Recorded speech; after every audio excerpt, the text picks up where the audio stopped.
আর আল্লাহও চায় আপনি আপনারা ছোট করেন। আল্লাহ এটা দেখতে বড্ড ভালো লাগে যে আমার বান্দা ছোট হয়ে থাকতে চায়। মান তাওয়াদা তারাফা, যে নিচে নামতে চায় আল্লাহ টাইনে উঠায়, আর যে উঠতেছে আল্লাহ থাপ্পড় মেরে নিচে নামায়। কথা কন? তোমার যে খারাপ অবস্থায় আছে একটু তাকাও না, একটু তাকাও, তোমার চারিপাশেই আছে। যে মুহূর্তে আমরা কথা শুনছি এই মুহূর্তে অনেকে হাসপাতালের বেডে শুয়ে শুয়ে চিৎকার করছে, মৃত্যুর প্রহর করছে। ক্যান্সার, দুরারোগ্য ব্যাধি, যার নাই কোনো অ্যান্সার। আমার বাড়ি নাই, আমি বাড়ি চাই, গাড়ি চাই, আরো টাকা চাই, আরো পয়সা চাই, আরো খ্যাতি চাই, অনেক কিছু চাই। ক্যান্সারে আক্রান্ত রোগীটা কিচ্ছু চায় না, খালি বাঁচতে চায়। ওর বাঁচার বড় শখ, এই সুন্দর মায়ার পৃথিবী ছেড়ে ওর চলে যেতে মনে চায় না, ও শুধু বাঁচতে চায়। কিন্তু আমাদের এটা লাগবে, ওইটা লাগবে, ওইটা লাগবে। এজন্য ক্যান্সারে আক্রান্ত একটু তাকান না, হাত নাই পা নাই, একটু তাকান কিভাবে তারা লাইফ লিড করে। শেখ সাদি বালাগাল উলা বিকামালিহি একটা কবিতা লিখে বিখ্যাত হয়েছে। পার্সিয়ান পয়েট, ইরানি কবি।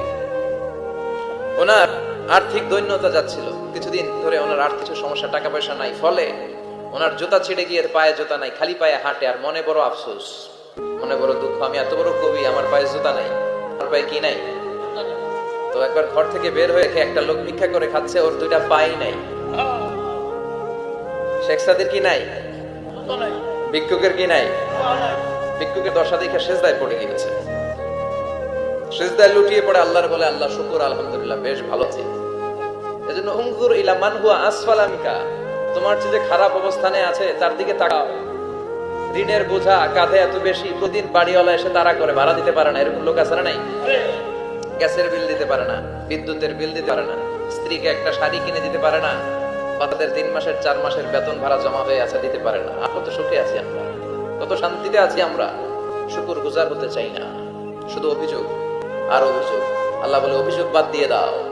বিশ্বনবী বলেন তোমার যে খারাপ অবস্থানে আছে একটু ওইদিকে তাকাও, তাহলে দেখবে তুমি অনেক ভালো আছো। এজন্য সব সময় সুখে দুঃখে সর্বাবস্থায় আমরা প্রশংসা করবো একজনের, তিনি কে? আর প্রশংসা করলে নেয়ামত বাড়ায় দেয় কে? আর প্রশংসা না করলে শাস্তির জন্য অপেক্ষা করতে হবে।